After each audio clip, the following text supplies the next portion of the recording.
नमस्कार। हमारे सभी दर्शकों का, हमारे विद्यार्थियों का हम स्वागत करते हैं आज के हमारे 23वें एपिसोड में, हमारे इस कार्यक्रम में जिसका नाम है आपका विश्वास हमारा प्रयास। हमने पिछले साल सितंबर में ये यात्रा शुरू करी थी, जब ये प्रोग्राम हमने शुरू करा, जिसके माध्यम से हम आप तक इग्नू के अलग अलग डिविजन्स, स्कूल्स, इग्नू के स्पेसिफिक प्रोग्राम्स की डिटेल्स लेकर आते हैं और आपके यदि उनसे संबंधित कोई भी सवाल हों, कोई डाउट्स हों, उनको हम क्लैरिफाई करते हैं अपने एक्सपर्ट के माध्यम से। तो उस जर्नी को शुरू किए हुए अब 1 साल होने जा रहा है और आज के 23वें एपिसोड में हम एक और महत्वपूर्ण स्कूल और महत्वपूर्ण प्रोग्राम से रिलेटेड जानकारी लेके आए हैं। आपको ये बता दें कि आज हम SOMS school of management studies, जो इग्नू की प्रबंधन विद्यापीठ है, उसके एक्सपर्ट्स के साथ आपके पास आए हैं। आपको याद होगा कि हमने स्कूल ऑफ मैनेजमेंट स्टडीज़ के साथ 2022 में एक प्रोग्राम किया था, जिसमें हमारा फोकस ज़्यादातर कॉमर्स या वाणिज्य के जो प्रोग्राम्स हैं स्कूल के, उस पर था। आज हम खास तौर पे एक मैनेजमेंट का प्रोग्राम लेकर आए हैं, जो विद्यार्थियों के लिए, हमारे जो भावी विद्यार्थी हैं, जो एस्पिरेंट्स हैं हमारे, उनके लिए बहुत महत्व रखता है। हमने ये समझा है 1 साल के समय में कि हमारे विद्यार्थियों को, हमारे दर्शकों को कौन से प्रोग्राम्स के बारे में ज़्यादा जानकारी चाहिए। और हम पहले स्कूल्स पे फोकस करते थे, अब हम धीरे धीरे स्पेसिफिक इन्फॉर्मेशन देने के अपने लक्ष्य की तरफ बढ़ रहे हैं। इसलिए आज हम लेकर आए हैं BBA इन रिटेलिंग प्रोग्राम के बारे में जानकारी। Bachelors in business administration in retailing, ये रिवाइज्ड प्रोग्राम है। इग्नू BBA इन रिटेलिंग काफ़ी समय से ऑफर कर रहा है, पर रिसेंटली उसको रिवाइज किया गया है और रिवीजन से संबंधित क्या डिटेल्स हैं वो हम एक्सपर्ट से जानेंगे। और भी कुछ महत्वपूर्ण एडिशंस हमने किए हैं अपने प्रोग्राम में रिसेंटली। हम पिछले एपिसोड में भी कुछ स्टूडेंट्स को लेकर आए थे, जिन्होंने अपने एक्सपीरियंसेस शेयर करे थे। उसी फॉर्मेट में हम आज भी BBA रिटेलिंग जो अंडरगो कर रहे हैं हमारे स्टूडेंट्स या अंडरगो कर चुके हैं, उनको लेकर आए हैं, ताकि उन्होंने जो एक्सपीरियंस किया इस प्रोग्राम को करते हुए वो शेयर कर सके और हमारे जो भावी विद्यार्थी हैं, ये हमारे जो दर्शक हैं, जानना चाहते हैं, उनको उससे लाभ मिल सके। क्योंकि हम यूनिवर्सिटी के पॉइंट ऑफ व्यू से अपना जो हम काम कर रहे हैं वो भी शेयर करेंगे आपके साथ, और जो विद्यार्थी हैं उन्होंने जो अनुभव किए वो शेयर करेंगे। तो हमारे साथ कुछ विद्यार्थी भी हैं। मैं कुछ ही पलों में सबसे आपका परिचय कराऊंगी। सबसे पहले हमारे जो एक्सपर्ट्स का पैनल है उनसे परिचय करा दूं आप सबका। हमारे एक्सपर्ट्स हैं आज स्कूल ऑफ मैनेजमेंट स्टडीज़ से हमारे पास director school of management studies professor MS Senam Raju, professors from the School of Management Studies, Professor Nawal Kishore and Professor Madhulika P. Sarkar।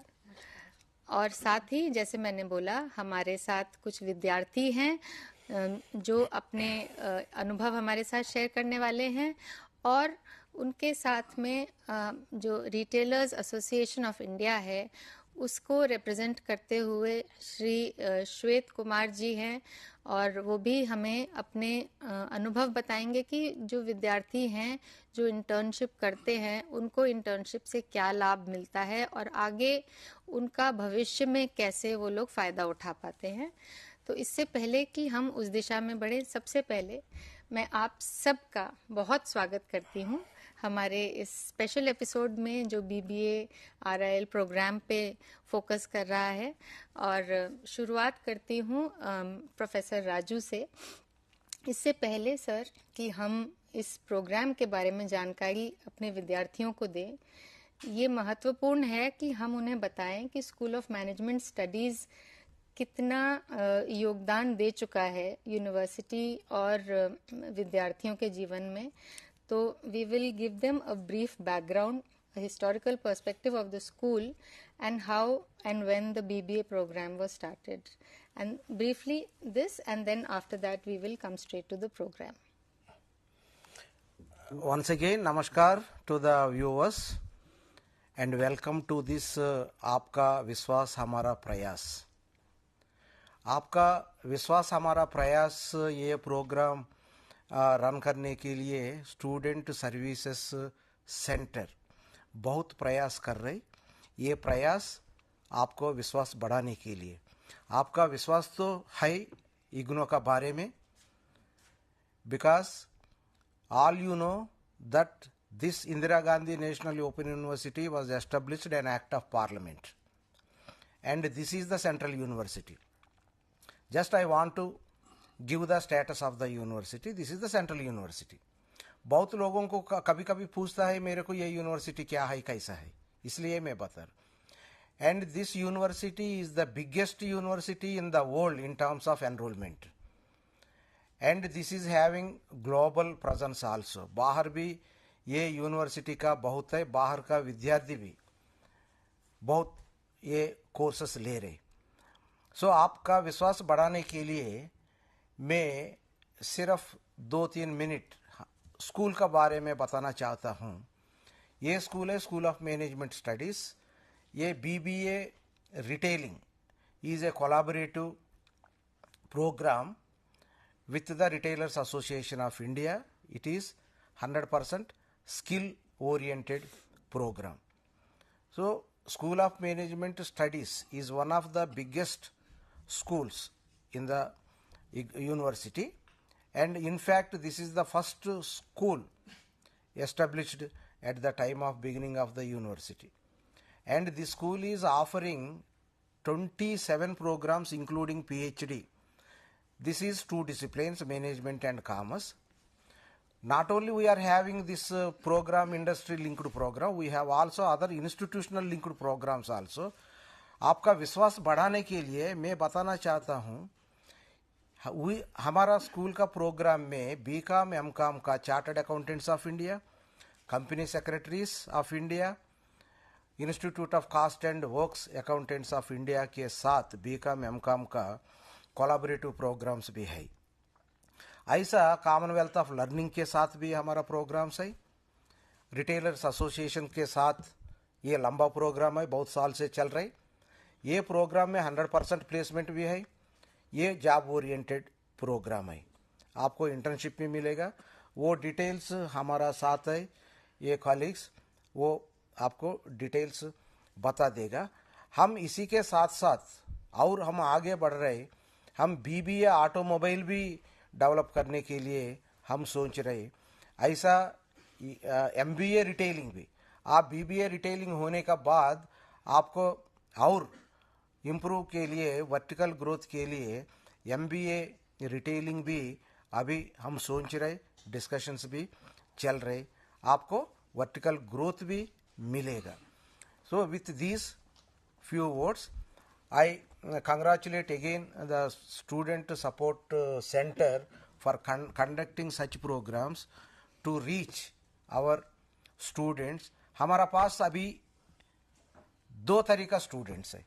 एक स्टूडेंट्स है रजिस्टर कर दिया, पेमेंट कर चुका है, और कुछ स्टूडेंट्स है रजिस्टर कर दिया, सोच रहे. वो लोगों को भी विश्वास बढ़ाने के लिए ये प्रोग्राम बना दिया. आपको कोई भी डाउट है, ये लिंक भी हम दे दिया एस्पिरेंट लर्नर्स के लिए. आपके पास आप पूरा लोग अभी सुन रहे, देख रहे ये प्रोग्राम को. सो प्रोग्राम का बारे में हमारा कलीग्स प्रोफेसर नावल किशोर, प्रोफेसर मधुलिका P सरकार ये बताने का टाइम में आपका माइंड में कुछ भी संकोच है, कुछ भी प्रॉब्लम ये है, क्वेरी है, डाउट्स है, ये प्रोग्राम कर सकता है नहीं कर सकता है, कैसा होगा, पूरा आप ये कर डाउट्स क्लैरिफाई कर सकता है. और एक है आप अपने आप काम करो, ये भी पढ़ सकता है. ऐसा आपका काम का कोई ये डिस्टर्बेंस नहीं होगा. आप एम्प्लॉय आई तो एम्प्लॉय कंटिन्यू कर लीजिए, नहीं तो आप किसी और सेल्फ बिजनेस आई तो वो भी कंटिन्यू कर लीजिए। इसके साथ साथ ये प्रोग्राम भी कर सकता है, वो सहूलत है। All the faculty are with you once you join in the programme till completion. हम आपके साथ है, आपका कोई भी प्रॉब्लम है वो प्रॉब्लम को हम एड्रेस करेंगे, सॉल्व भी करेंगे। Thank you very much. Thank you so much, sir. That was very comprehensive information that Professor Raju shared, not only about the school, but he also opened up the gates to start the discussion about this program. And as he said, if there are any doubts during the course of the program, you are invited to call on the numbers that are scrolling on your screen right now. अगर आपको programme में बताई जा रही, discuss की जा रही किसी भी जानकारी के संबंध में कुछ भी सवाल पूछना है तो कृपया प्रोग्राम में फ़ोन करें। हमारे एक्सपर्ट्स अभी 4 बजे तक हमारे साथ मौजूद हैं, वो आपकी समस्याओं का निदान करेंगे। और इसी के साथ मैं सीधे निवेदन करूंगी प्रोफेसर मधुलिका सरकार से कि वो हमें बीबीए के इस प्रोग्राम के बारे में जानकारी दें, जिसके लिए हम आज यहाँ पे एकत्रित हुए हैं। Madhulika ji. Thank you Bhavna ji. Welcome to all. जैसे कि अभी आपने बताया कि बीबीए इन रिटेलिंग ये प्रोग्राम है। नाम से ही ये प्रोग्राम एक प्रोफेशनल प्रोग्राम है और इस प्रोग्राम की डिटेल में कोई भी बच्चा अगर 12th पास करता है किसी भी स्ट्रीम से इस प्रोग्राम में एडमिशन ले सकता है। ये जो प्रोग्राम है ये 132 क्रेडिट्स का है, विथ फर्स्ट ईयर में इंटर्नशिप है, विथ वर्कबुक है, सेकेंड ईयर में ऑन जॉब ट्रेनिंग है, थर्ड ईयर में भी ऑन जॉब ट्रेनिंग है। अब इसके साथ ये प्रोग्राम मॉड्यूलर अप्रोच में है। इसका मतलब ये है कि अगर बच्चा फर्स्ट ईयर में चाहे तो फर्स्ट ईयर कंप्लीट करके इस प्रोग्राम से एग्जिट ले सकता है। अब अगर वो एग्जिट लेता है तो उसको फर्स्ट ईयर में मिलता है DIRIL, डिप्लोमा इन रिटेलिंग। इसी तरीके से वो अगर सेकेंड ईयर में भी चाहता है कि वो एग्जिट करना चाहता है, आगे कंटिन्यू नहीं कर सकता है किसी भी रीजन से, तो उसको एडवांस डिप्लोमा इन रिटेलिंग मिलेगा। और अगर वो 3 साल हमारे साथ रहता है तो उसको बैचलर की डिग्री मिलेगी।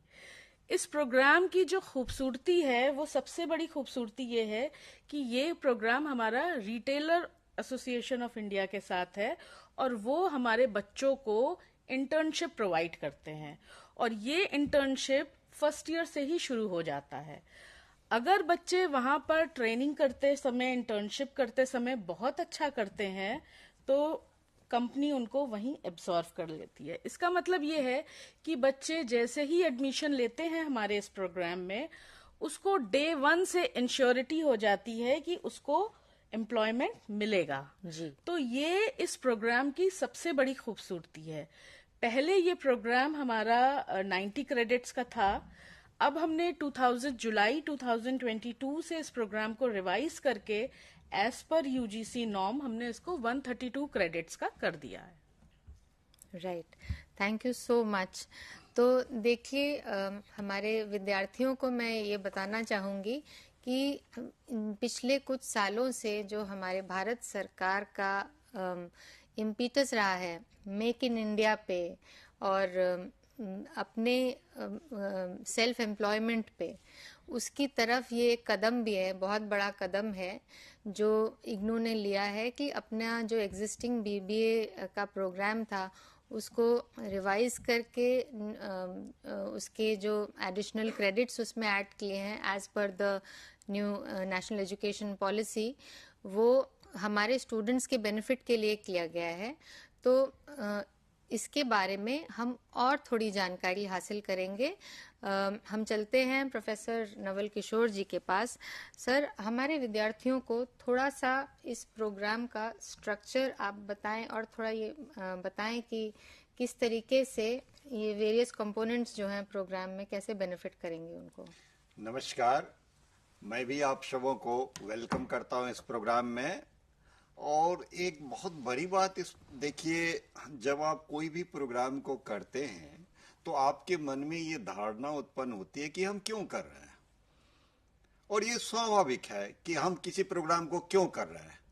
Now the answer I would like to provide you, आप जब कोई मॉल में जाते हैं, मॉल के बाहर आप जब खड़ा रहते हैं, तो आपके मन में क्या उपज होता है उस समय? आपके मन में ये जिज्ञासा आती है, इस मॉल का लोकेशन कहाँ है, इस मॉल का लेआउट कहाँ है, इस मॉल का ओवरऑल एम्बियंस कैसा है। जैसे आप एंट्री किए, दूसरा क्वेश्चन आपके माइंड में आ जाएगा, इसका एम्बियंस कैसा है, इसमें जो डिफरेंट जगहों पर साइनेज है वो है या नहीं है, ओवरऑल क्लीननेस कैसा है मॉल का। जब आप फर्दर अंदर जाते हैं तो आप देखते हैं, जब आप किसी शोरूम में एंटर करते हैं तो एंटर करते ही आपको कोई पर्सन से आपको मुलाकात होती है, तो आपके मन में ये जिज्ञासा उत्पन्न होती है कि ये पर्सन कौन है, इनका क्या रोल होगा, ये कैसे अपने आप को अपना रोल परफॉर्म करेंगे।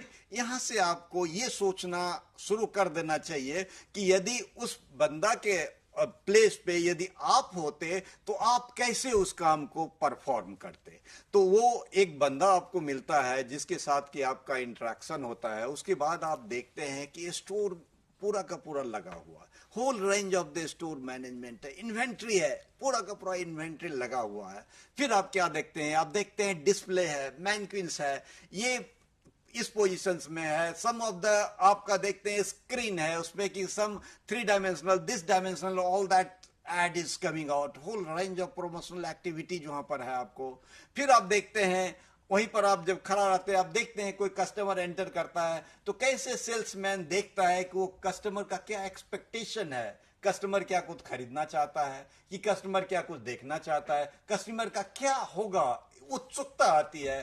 देखिए, जितना भी सेल और मार्केटिंग का प्रोग्राम है, द बेस्ट पर्सन और इफेक्टिव पर्सन वही होते हैं जो कि पहले एक्सपेक्ट कर ले प्रोएक्टिवली कि कोई भी व्यक्ति क्या चाहता है, और उसके अनुसार यदि हम प्रोडक्ट और सर्विसेज उसको प्रदान करें, then this is called effective marketing strategy, because the probability of making them satisfy would be much much higher.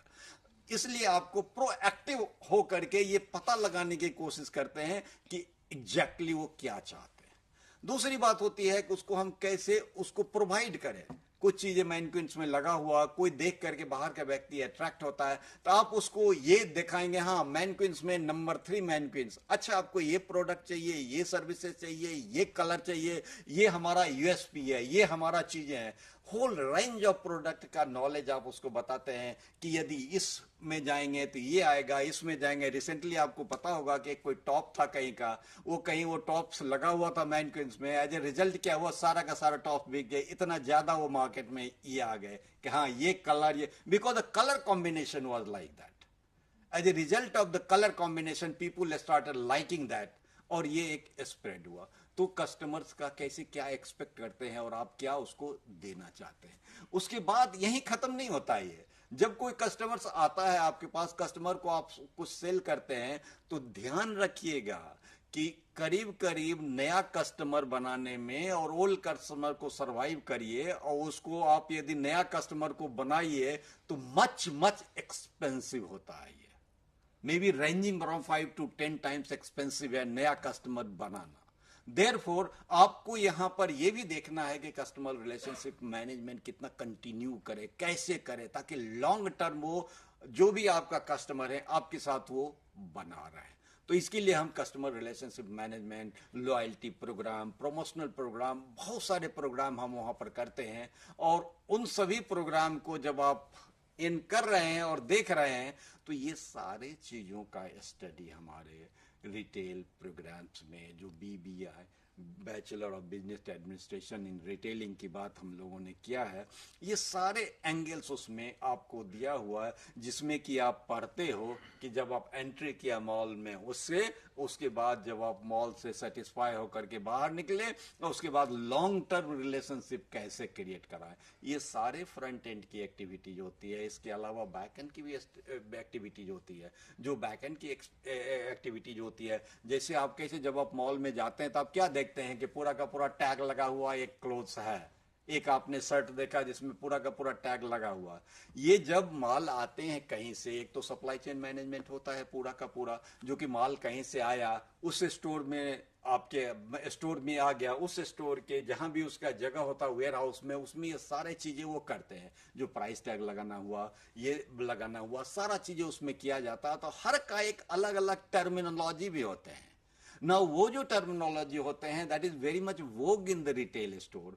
तो आप उन चीजों को उसको लर्न करते हैं कि यदि टैग लगाया तो व्हाट डज इट मीन, कैसे वो काम करता है, कैसे वो फंक्शन करता है। इसके अलावा वेंडर्स होते हैं जहां से आप खरीदते हैं, तो वेंडर्स मैनेजमेंट आ गया आपका, निगोशिएशन स्किल्स आ गया आपका। उसके अलावा आपको whole range of supply chain management हो गया, प्रोडक्शन मैन्युफैक्चरिंग जहां से हो रहा है उसके बारे में जानकारी प्राप्त करना, कल को आप परचेज को प्रोक्योर कर सकते हैं।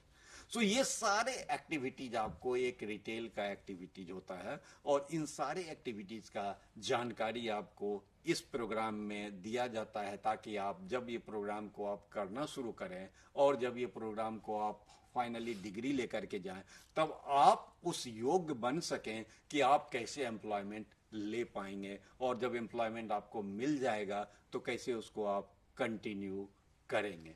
बिकॉज इसके लिए भी एक, जैसा आपको बताया गया कि इसमें भी आपको एक इंटर्नशिप का हमारे यहाँ है। देखिए, आज तक एक ग्रेटेस्ट चैलेंज जो था एजुकेशन सिस्टम का, वो ग्रेटेस्ट चैलेंज ये है कि exposure of the learners to the industry.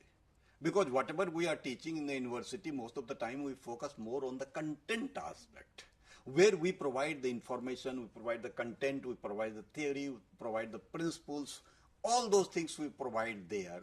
Actually, how that would be applied, how to sell we teach you, how to market we teach you in the classroom.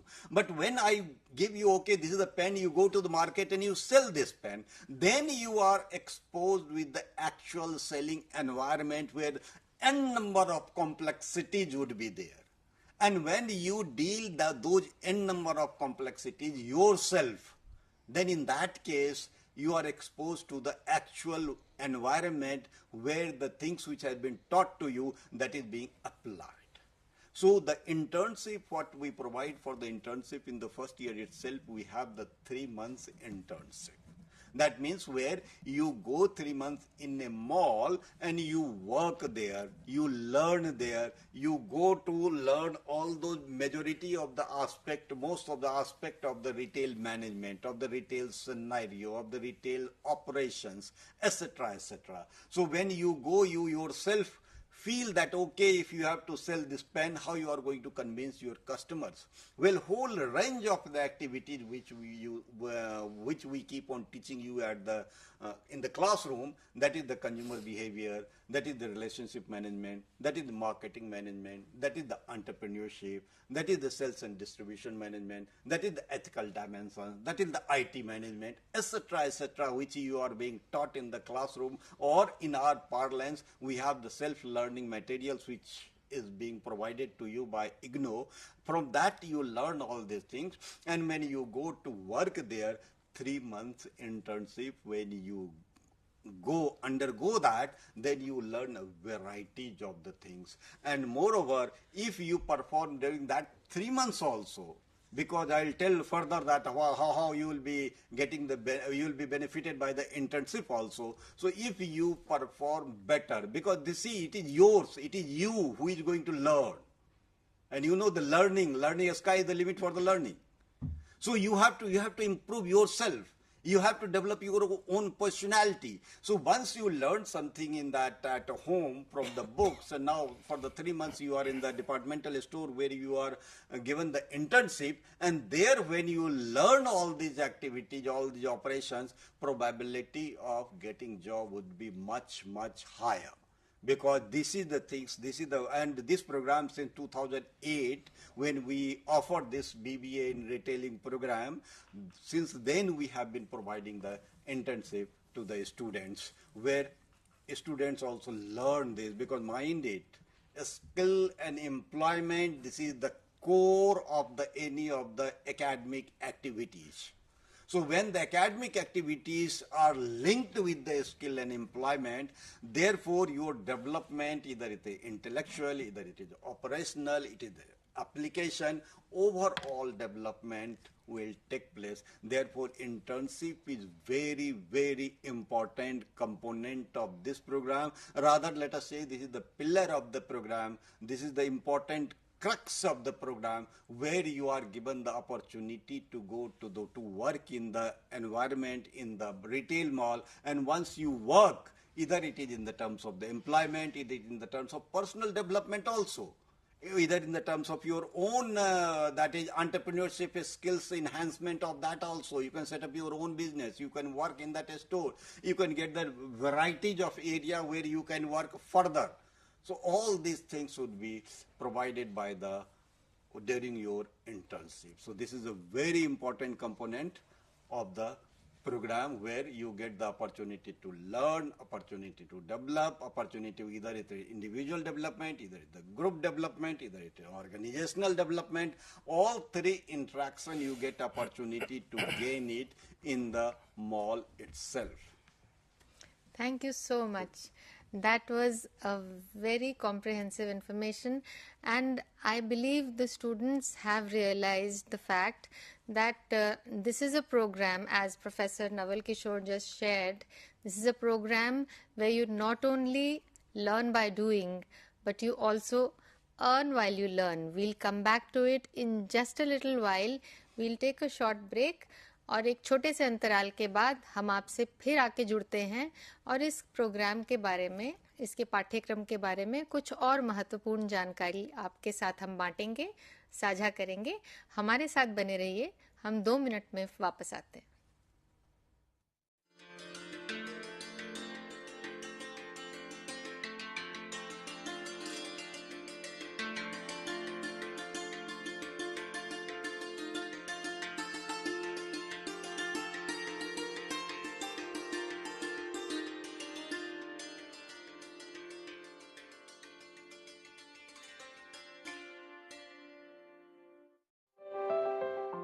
Are you interested in television journalism or radio journalism or online journalism?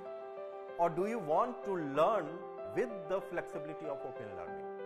Or if you are a working professional, wants to enhance your knowledge and skill with certification in the field of electronic media, then School of Journalism and New Media Study, Ignou, offers PG Diploma in Electronic Media for you. This program includes audio and audio-visual program production for radio, television and online platforms.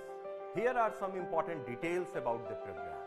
We have total 8 courses of 32 credits, 6 theory courses, 1 practical and 1 project.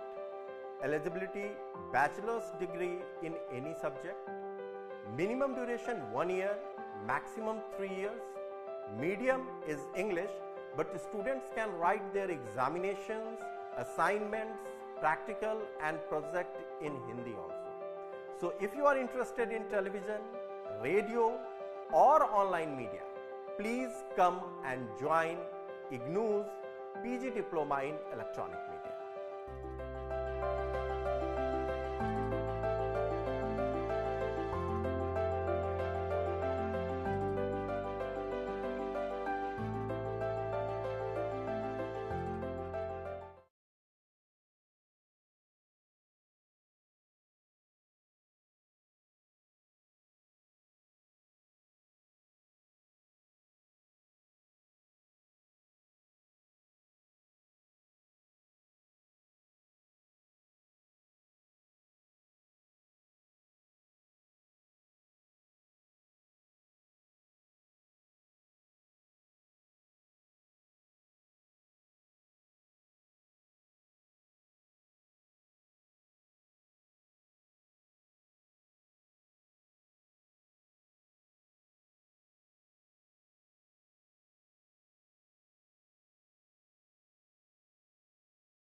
Welcome back.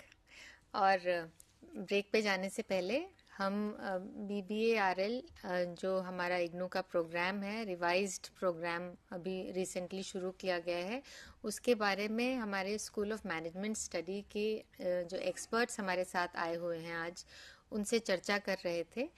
तो उसी को आगे बढ़ाते हैं। मैं school of management studies के director professor Raju से request करूंगी कि अभी जो हमारा डिस्कशन हुआ, अगर कोई विद्यार्थी हमारे साथ अभी जुड़े हैं तो थोड़ा सा उनको उसके बारे में आप एक ब्रीफ दें और फिर हम आगे चर्चा बढ़ाते हैं। सर जी जी जी, हमारा प्रयास मेरा ख्याल से सक्सेस हो रहे क्योंकि आप ध्यान से सुन रहे, आपका विश्वास भी बढ़ेगा। Now professor Naval Kishore explained about the activities to be performed in the retail sector. Means once you join, you learn what is the location, what is the merchandising, customers से कैसा behave करना है, that is the behavioral aspects. Customer behaviour को कैसा study करना है, customer एक बार माल में आने का बाद कस्टमर को कैसा हम कन्विंस करेंगे उसका परचेज करके हैप्पीली बाहर जाएंगे। ये पूरा स्किल्स आपका इंटर्नशिप नहीं है तो ये मुश्किल है। आप एक्शन ओरिएंटेड प्रोग्राम, ये BBA retailing is not just like study oriented programme, it is study with action oriented programme. So from the second semester, fourth semester and sixth semester, you are completely on action. You will enjoy with the dealing the customers and dealing your colleagues in the retail sector. So now I request Professor Nawal Kishore, what is the workbook? What activities are involved in the workbook? What assignments are involved in the workbook? How the students can get really the skills to perform in the stores to get the immediate employment after completion of this program? देखिए, बहुत अच्छा ये सवाल है और खास करके हमारे विद्यार्थियों के लिए ये बहुत ही अच्छा हिंट भी है, बिकॉज ये आपको जर्नी को फैसिलिटेट करने में बहुत ही मदद करेगा। अब देखिए, मैं सिंपल चीज आपको बताता हूँ। एक किताब का नाम आपने सुना होगा, उस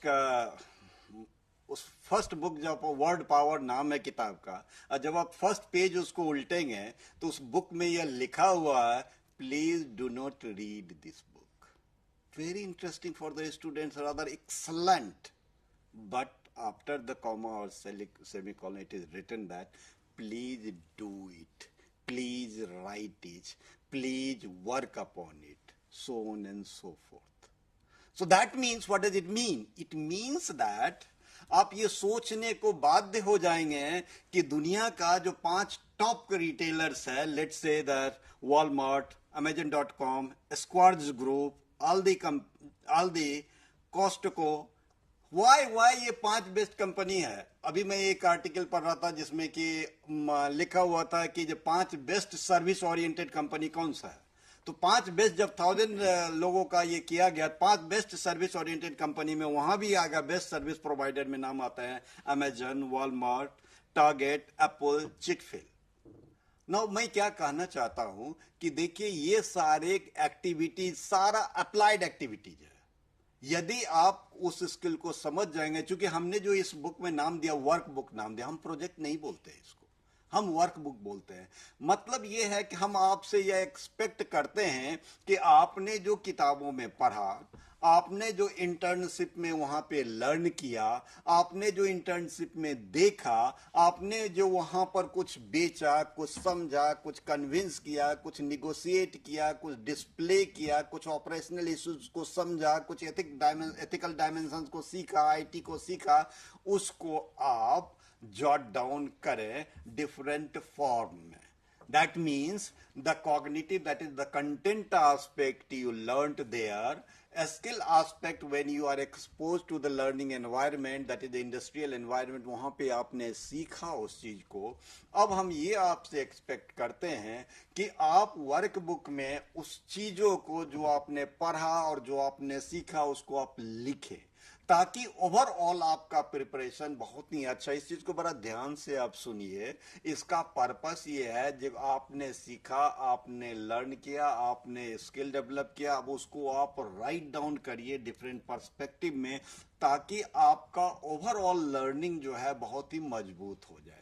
इसीलिए हमने क्या किया है इस प्रोग्राम में, फर्स्ट ईयर में आपका 3 महीने का तो इंटर्नशिप है, उस 3 महीने में के साथ साथ आपको एक वर्कबुक भी लिखना है. उसी तरह सेकेंड ईयर में जब आप जाएंगे तो सेकेंड ईयर में भी हमने रखा है OGTN वर्कबुक, थर्ड ईयर में भी हमने OGTN वर्कबुक रखा है. जब आप फर्स्ट ईयर के वर्कबुक में देखेंगे तो आपको मिलेगा कि देयर आर 15 चैप्टर्स, ये सारा चैप्टर्स है उसमें लिखा हुआ, और उसमें आपको ये भी क्वेश्चन भी, फॉर एग्जांपल प्रोडक्ट नॉलेज में क्या क्या आते हैं, डिपार्टमेंटेशन में आपने क्या क्या डिपार्टमेंट आपका है, लेआउट में आपने क्या क्या लेआउट है आपका, अप सेलिंग में आपने क्या किया, अप सेलिंग में एक्चुअली व्हेन जब आप वहां पर थे तो आपने अप सेलिंग में क्या किया, क्या है ये, क्रॉस सेलिंग में आपने क्या किया और क्या है ये, कैसे आप अप सेलिंग को बढ़ाएंगे, कैसे आप क्रॉस सेलिंग को बढ़ाएंगे. उसी तरह है कि कैशियरिंग, जहां आप पेमेंट करते हैं उस पेमेंट में क्या क्या इशूज आते हैं, कैसे आप उस पेमेंट को आपने लिया, क्या क्या इशूज आया. उसी तरह जब आप कस्टमर्स को डील करते हैं, कस्टमर्स को आप निगोशिएट करते हैं, कस्टमर को जब आप इंटरेक्ट करते हैं तो आप कैसे कस्टमर को आप सेटिस्फाई करेंगे. कोई कस्टमर को जो सेल्समैन होना चाहिए, इफेक्टिव सेल्समैन के क्या क्या गुण होना चाहिए, क्या क्या फीचर्स होना चाहिए कि आप प्रॉपरली आप तैयार होकर के वहां पर जाएं. इस ढंग से आपको प्रोडक्ट नॉलेज आपका इतना हो ताकि आप उस स्थिति में हो जो कि आपको कन्विंस कर सकें. चूंकि एक सेल का बहुत अच्छा सा उदाहरण हमेशा दिया जाता है कि इंडस्ट्रियलिस्ट से जब ये पूछा गया, उन्होंने ये कहा what is the crux of the success of this group, very big industrial, he says कि I don't allow anybody to go empty handed. Great answer, great answer. आप इमेजिन करिए, आप जब विद्यार्थी हो, आपके रिटेल में मैं जाता हूं और आप ये चैलेंज करते हो कि आपको मैं खाली हाथ नहीं जाने दूंगा, नहीं जाने दूंगी. ग्रेट. अब देखिए, यदि इन सब सारे चीजों को जब आप जॉट डाउन करेंगे वर्कबुक के फॉर्मेट में, हाँ प्रोडक्ट नॉलेज यहाँ चाहिए, अप सेलिंग यहाँ होते हैं, क्रॉस सेलिंग यहाँ होते हैं, कस्टमर का जो डीलिंग्स यहाँ होते हैं, कस्टमर का कंप्लेन मैनेजमेंट यहाँ होते हैं, हमारा रिटर्न पॉलिसी यहाँ का ये है, हमारा एथिकल पॉलिसी हमारा का ये है, हमारा सिक्योरिटी पॉलिसी हमारा ये है, हमारा IT पॉलिसी, कैश शेयरिंग, ये हमारा रिटर्न पॉलिसी है. बिकॉज कस्टमर तुरंत जाते हैं, आपको बोलेंगे नेक्स्ट डे मैं ये सामान अच्छा नहीं मिला. अब देखिए, जब आपके पास रिटर्न पॉलिसी की जानकारी होगी तब आप अच्छे ढंग से उस कस्टमर को आप कन्विंस कर सकते हैं कि हमारे दुकान में जो रिटर्न पॉलिसी ये है कि इतना दिनों के अंदर जब आप ले आएंगे तो मैं रिटर्न करूंगा, या इतना दिनों का आएंगे ये होगा. तो ये सारे चीजों की जानकारी आपको वर्कबुक में लिखना होता है. देखिए, इस लिखने का सबसे आसान तरीका यही है कि आपके जो मटेरियल कंटेंट जो दिया गया उसको आप अच्छे ढंग से पढ़ें. जब आप 3 महीने का ट्रेनिंग इंटर्नशिप आप वहां करते हैं तो उसको अच्छे ढंग से करें. यदि आप दोनों अच्छे ढंग से करेंगे तो आपका वो लिखना बहुत, या इसको बहुत ही आप सीरियसली लें. जब आप वर्कबुक लिखते हैं तो कोई भी कॉलम खाली नहीं छोड़ें, बिकॉज इंफॉर्मेशन का बहुत है. इंफॉर्मेशन आप देखिए, उसका इंपॉर्टेंस देखिए. आप जब आपने सीनियर से बात करेंगे तो आपको पता चलेगा कि जो बच्चे इंटर्नशिप को जितना सीरियसली लिया उनको उतना अच्छा जॉब भी मिला.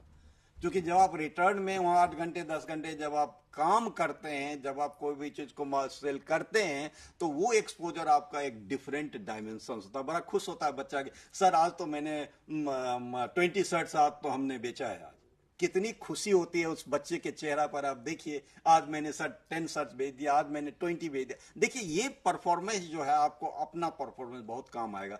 तो ये सारे चीजों को उदाहरण के साथ आप वर्कबुक में लिखेंगे. 3 साल में वर्कबुक है, वर्कबुक के बाद वाइवा भी होता है. इसीलिए जब आप इसको सीरियसली लेंगे आप अच्छा मार्क्स ला सकेंगे, आप अच्छा डिवीजन से पास करेंगे और आपको एम्प्लॉयमेंट भी अच्छे जगह पर. बिकॉज जब आप इंटर्नशिप इग्नू का देखेंगे तो आप सुपर स्टॉप हो गया, पैंटलून हो गया, बी मार्ट हो गया, रिलायंस हो गया, आपका नलनी हो गया, नाइक के हो गया, adidas हो गया, बहुत सारे आपके हैं जहां के आपको बच्चे जा रहे हैं और बच्चे को वहां जॉब भी मिल रहे हैं और बड़ा अच्छा लगता है हम बच्चों का सुन करके कि इस बच्चा का यहाँ पर जॉब हो गया, इसका ये सैलरी है। जब हम बच्चे से इंटरेक्ट करते हैं तो बहुत ही खुशी होती है। इसीलिए आप इसको खूब सीरियसली ढंग से लें और ये आप बहुत ही अच्छा कर सकते हैं। ये नॉलेज आपका एक्सट्रीमली इंपॉर्टेंट है आपके लिए इंटर्नशिप, बिकॉज स्किल डेवलपमेंट और एम्प्लॉयबिलिटी का ये आपका पिलर है। Thank you sir, thank you so much. ये जो प्रोफेसर नवल किशोर ने हमारे साथ जानकारी अभी साझा करी है, मेरी समझ से ये जानकारी ना केवल मोटिवेशनल है पर काफ़ी एस्पिरेशनल भी है।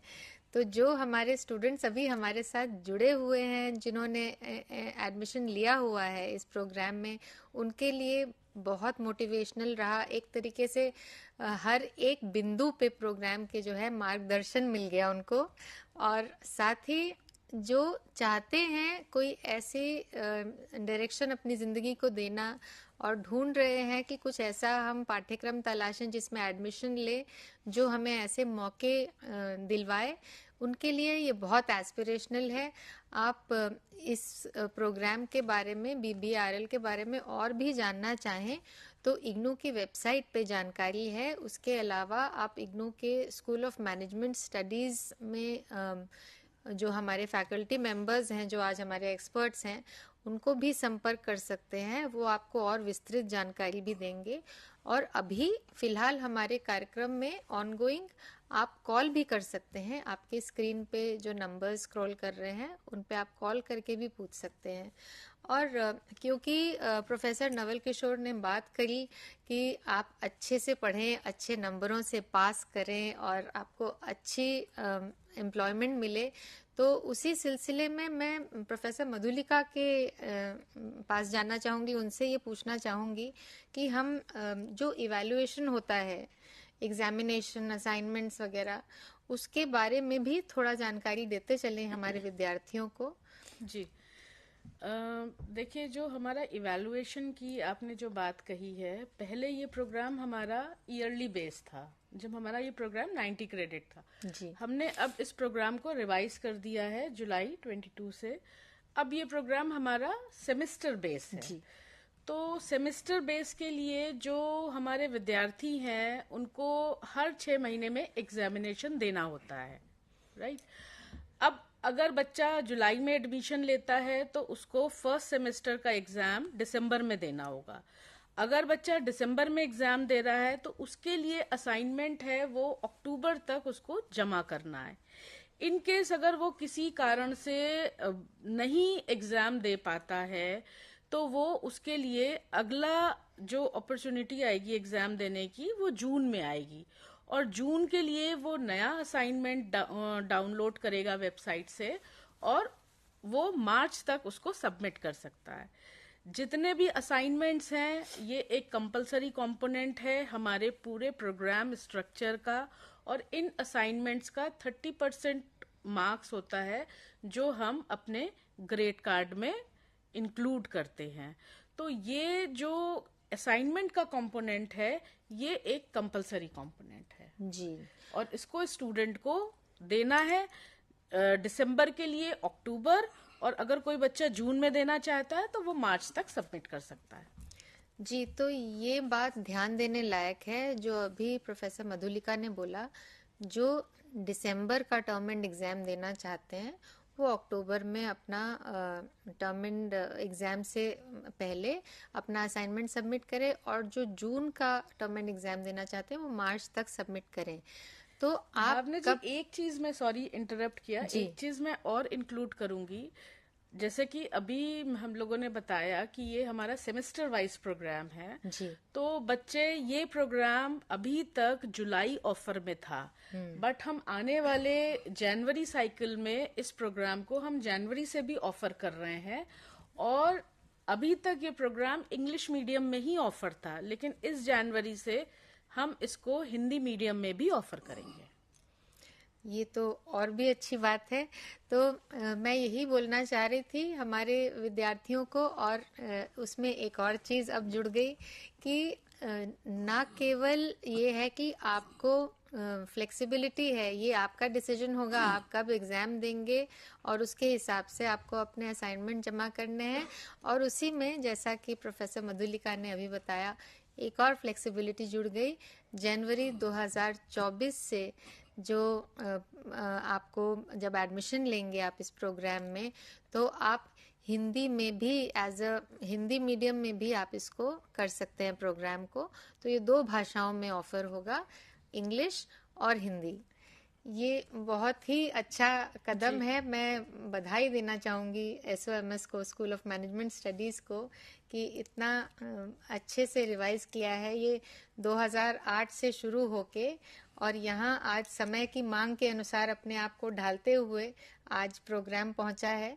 तो इसको और थोड़ा आगे बढ़ाते हुए मैं एक बार प्रोफेसर नवल किशोर से निवेदन करूंगी, हमारे जो विद्यार्थी और जो हमारे रिटेलर्स एसोसिएशन से जो रिप्रेजेंटेटिव आए हैं, उनसे भी आप थोड़ा सा तारुफ करवाएं हमारे दर्शकों का, और थोड़ा हम उनका फीडबैक लेते चलें। वन बाय वन अब हम क्विकली देखिए, आपके लिए कुछ हमारे यहाँ पर आपके एलुमनी भी हैं, कुछ स्टूडेंट्स में हैं जो कि परस्यू कर रहे हैं, और रिटेलर्स एसोसिएशन ऑफ इंडिया के भी रिप्रेजेंटेटिव हमारे पास हैं। हम उनसे इस प्रोग्राम के बारे में आपके जो हम इंक्विजिटिवनेस है, उस इंक्विजिटिवनेस को फुलफिल करने के लिए, चूंकि फर्स्ट हैंड इंफॉर्मेशन यहाँ से मिलेगा आपको, उनसे हम थोड़ा जानकारी हासिल करेंगे। टू बिगिन विथ मैं मिस्टर श्वेत कुमार से पूछना चाहूंगा, इंटर्नशिप के क्या बेनिफिट हो रहे हैं बच्चों को? सबको नमस्कार। इंटर्नशिप का सबसे बड़ा बेनिफिट ये है कि बच्चों को कॉम्पिटेंट बनाता है, कॉम्पिटेंसी डेवलप करता है, प्रोफिशिएंसी डेवलप करता है, ताकि बच्चे 3 सालों के बाद जब ओपन मार्केट में जाएं डिग्री लेकर, तो वो उस माहौल में अपने आप को ढाल पाएं और वो अच्छे जॉब प्रोफाइल को अक्वायर कर पाएं। दूसरा, जो बच्चे ऑलरेडी जॉब कर रहे हैं उनका करियर प्रोग्रेशन इससे लिंक होता है। जिसने 1 साल किया, डिप्लोमा किया, वो नेक्स्ट लेवल पे जाएगा। लाइक अगर सेल्स एसोसिएट है तो वो टीम लीडर बनेगा या डिपार्टमेंट मैनेजर बनेगा। जब सेकेंड ईयर पे जाएगा तो डिपार्टमेंट मैनेजर बनेगा। जब थर्ड ईयर कंप्लीट करेगा तो स्टोर मैनेजर बनेगा। तो इस तरह बहुत सारे इंडस्ट्री ने इसको करियर प्रोग्रेशन के साथ लिंक कर रखा है इस प्रोग्राम को। Very good. तो ये आपको क्लियर होना चाहिए कि आपकी कॉम्पिटेंसी इंटर्नशिप में डेवलप होता है, आप ज्यादा प्रोफिशिएंट हो जाते हो, आप ज्यादा वर्क ओरिएंटेड हो जाते हो, और दूसरा आपका जो काम ऑलरेडी कर रहे हो वहां प्रमोशन का स्कोप भी बहुत ही बढ़ जाता है। सो अपवर्ड मूवमेंट भी हो रहा है आपका, अच्छे जगह आपको जॉब भी मिल रहा है। अब हमारे पास कुछ स्टूडेंट्स भी हैं इसमें मैं आजरा से पूछना चाहूंगा, बताइए आपका क्या एक्सपीरियंस। आप पहले अपने आप को इंट्रोड्यूस कीजिए और फिर आप अपना एक्सपीरियंस बताइए इस प्रोग्राम के। ये BBA कंप्लीटेड स्टूडेंट है ना? नहीं, आप पूरा right now I am in the third year sir. Third year, very good, second year completed. हाँ, पूरा हमारा BBA पढ़ रहे, वो आपका सीनियर से वो आपका एक्सपीरियंस आपसे शेयर करेंगे। Thank you for the opportunity. तो मैं ये बताना चाहूँगी कि IGNOU is such a good platform for people like us who has completed और worked in retail and but due to some circumstances I am not able to pursue the retail job as of now because I have a child right now. She is 3 years old. So this was the best time when I could do this course, BBA in retailing, and this course has given me that right study material, very relevant topics are covered, and this has kept me updated in the industry. So when I go back after 3 years of work break, I will be updated as per the industry, and I can resume my job again, and looking forward for more higher education in BBA. After BBA I also want to pursue MBA also, if there are programs you are planning to introduce, so that I can even go in academics jobs. Definitely. This is a very good. Thank you. Very good Ajara, that's very good. और देखिए ये आप लोगों के लिए भी काफी inspiring होना चाहिए कि एक होम मेकर भी 10 साल का एक्सपीरियंस रखती हैं, उन्होंने काम भी किया और जब टाइम मिला तो उसको ब्रेक भी किया उससे और फिर दोबारा वो परस्यू करके फिर दोबारा अच्छे जॉब में जाना चाहती है। तो दैट मीन जो इग्नो का जो फिलॉसफी है एक्सेस एंड इक्विटी, जो कि नेशनल एजुकेशन पॉलिसी का भी एक बड़ा इंपॉर्टेंट स्तंभ है, ये प्रोग्राम उस पॉलिसी को भी फुलफिल करता है, because quality programme across the board IGNOU provide करता है। तो इन्होंने जैसा बताया कि इस प्रोग्राम को करने से इनका नॉलेज बढ़ा ही और जॉब मिलने में भी इनको सहूलियत हुआ और ब्रेक करके दोबारा आने पर भी इसको सहूलियत हुआ, बिकॉज हम हमेशा बताते हैं कि training retraining is the way of life in the industry, you have to keep on updating yourself. So इन्होंने यह किया। Okay, thank you, Ajra. Next is about Mr. Kishan. Could you tell me about your experience with Ignou? Hi, sir. First of all, thank you so much for this opportunity. मैं सभी जितने भी learners हैं इस programme में, जो कि अभी BBARL हो गया है और भी बहुत सारी नई नई चीज़ें आई हैं, तो यहाँ पर आपको जो लर्निंग मटेरियल मिलता है उसको लर्निंग मटेरियल नहीं, सेल्फ लर्निंग मटेरियल यानी कि SLM कहा जाता है। That is just for a reason, क्योंकि आपको ना बिना किसी टीचर के आपको वो सारा कंटेंट ईजिली समझ में आ जाएगा। अब क्योंकि जब आप अपने बुक्स वगैरह को देखेंगे as I have gone through, तो उसमें नोट्स तो हैं ही, साथ के साथ पॉइंट्स भी कवर्ड है कि इस वाले यूनिट में आप क्या सीखेंगे, और हर सेक्शन के सीखने के बाद आपके पास एक असाइनमेंट करने के लिए होता है एंड एट द एंड आपके पास टर्मिनल क्वेश्चंस होते हैं। तो after all these doing like आप इजीली अपना एग्जाम क्रैक कर सकते हैं। Like this is not only the thing, but अगर आप ये सारा कोर्स सीखते हैं तो यहाँ पर सिर्फ थेरेटिकल इन्फॉर्मेशन नहीं है, जैसे कि अभी काफ़ी देर से सर बता रहे हैं, मेरी एक साथी ने बताया, आपको अगर आप एक जॉब नहीं करना चाहते रिटेल में, so this is not the barrier for you. आपको ये ऐसा नहीं लगना चाहिए कि ये जो BBA प्रोग्राम है that is not for me, मुझे BBA किसी और फील्ड में करना चाहिए या कुछ और है। If this course name is BBA retailing which is the Cinderella of social sciences. If you want to know about the people around you, how do they think, what do they do and how they perform the things, वो कैसे अपनी चीज़ों को enhance करते हैं और समय के साथ साथ कैसे अपडेट रहते हैं। फॉर एग्जाम्पल अगर आपके पास आज मैं आप लोगों से पूछूं कि क्या आप लोग 2 साल पुराना मोबाइल फ़ोन खरीदना चाहेंगे, जो आपको 2 साल पहले बहुत पसंद था, क्या आप आज के समय में वो खरीदना चाहेंगे? So the obvious answer will be no, because आपकी एक्सपेक्टेशन ग्रो हुई है, साथ के साथ डिमांड ग्रो हुई है और जो कंडीशंस हैं वो भी अपस्केल हो गई हैं। तो इसमें सिर्फ और सिर्फ आपको रिटेलर बनने का मौका नहीं मिलता, साथ में एक बेस्ट कंज्यूमर बनने का मौका भी मिलता है, राइट? तो ये पूरा का पूरा कोर्स आपको सिर्फ और सिर्फ थेरेटिकल इन्फॉर्मेशन नहीं, प्रैक्टिकल इन्फॉर्मेशन भी देता है। Thank you. Thank you, Kishan, for the whole range of the content of the self-learning materials. Thank you very much. आप कौन सा सेमेस्टर में? I am in the last year and in the sixth semester you are okay. Yes. So he is in the 6th semester. Next is Sundar. Could you tell Sundar about your experience in that? You introduce yourself and then you tell me quickly your experience. Yes sir. I have complete my BBA. Right now I'm a store manager. Sir यहाँ से मैंने बहुत कुछ सीखा हुआ है, जैसे store operation और पीपल मैनेजमेंट और how to control shrinkage. Very good. जी sir. Very good. Very good.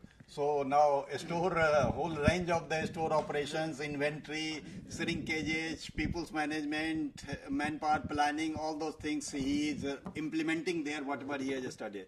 Next is Amir. Could you tell me your experience, Amir? Sorry sir, गला एक्चुअली आपसे था इसीलिए न कर सर। सबसे पहले नमस्कार सभी को, और मेरा नाम आमिर है और मैंने 2018 में इसको एडमिशन एनरोल किया था BBA में और 2021 में कंप्लीट कर लिया था। तो BBA के कंटेंट के बारे में अगर मैं बात करूं, कोर्स के बारे में बात करूं, तो आप ही के बात को मैं कोट करना चाहूँगा। 2 बातें आपने बताई थी। पहली बात है कि हम मॉल में जाते हैं तो हमें देखते हैं, सेल्स देखते हैं, प्राइसिंग देखते हैं।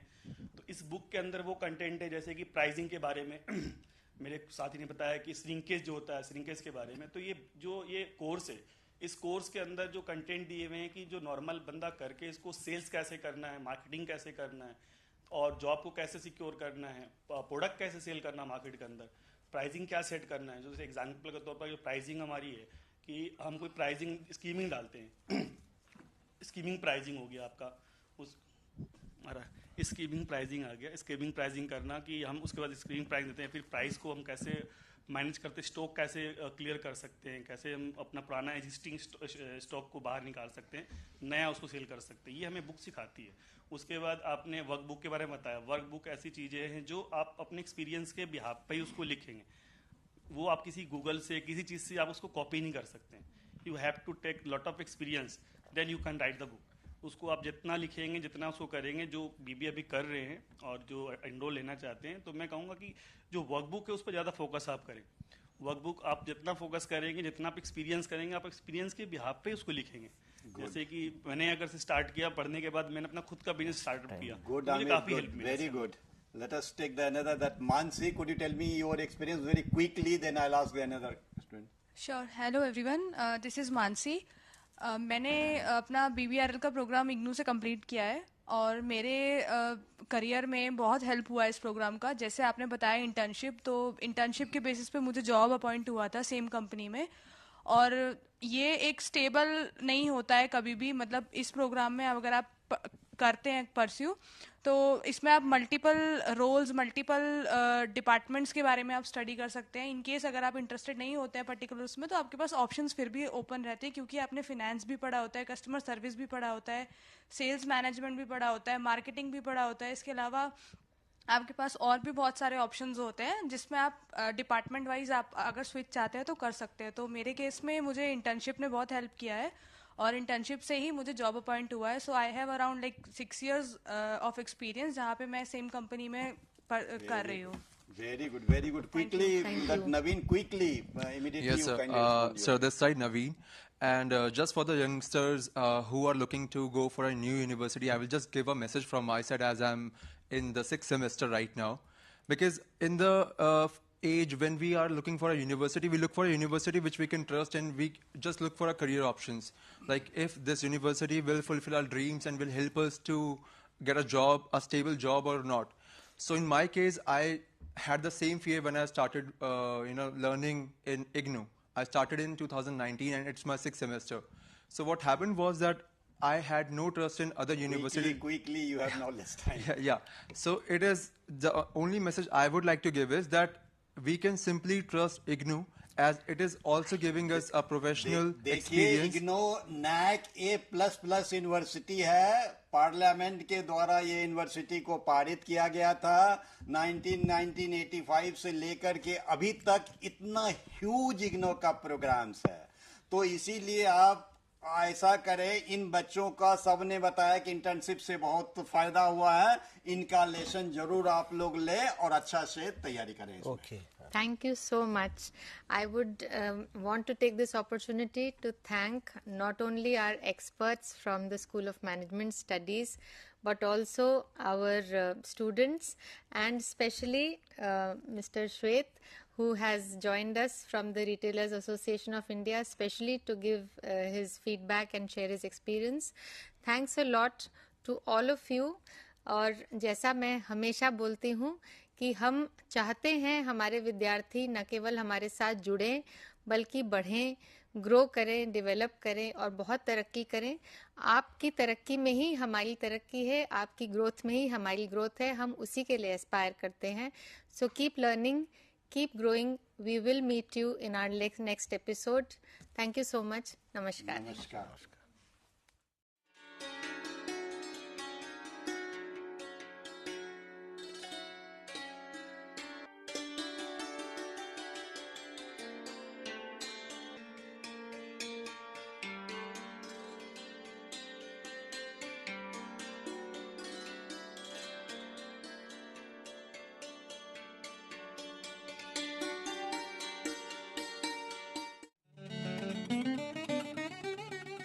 We welcome you to join the bouquet of programs offered by the School of Humanities, the Indira Gandhi National Open University, New Delhi.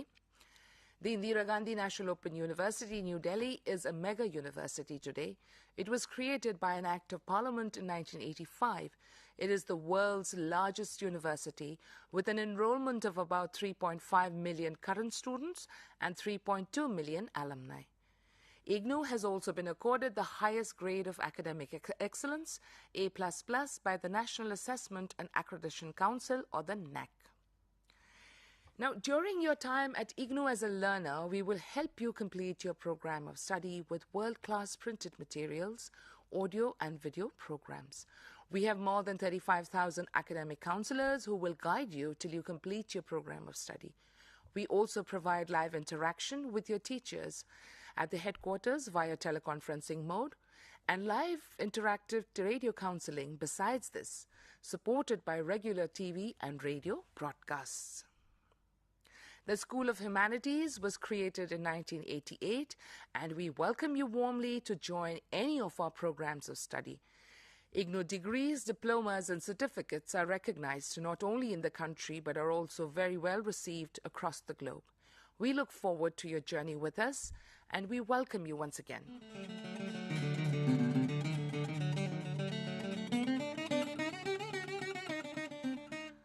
The School of Humanities of the Indira Gandhi National Open University offers more than 26 ODL programs, which is open and distance learning programs, and now more than 10 online programs.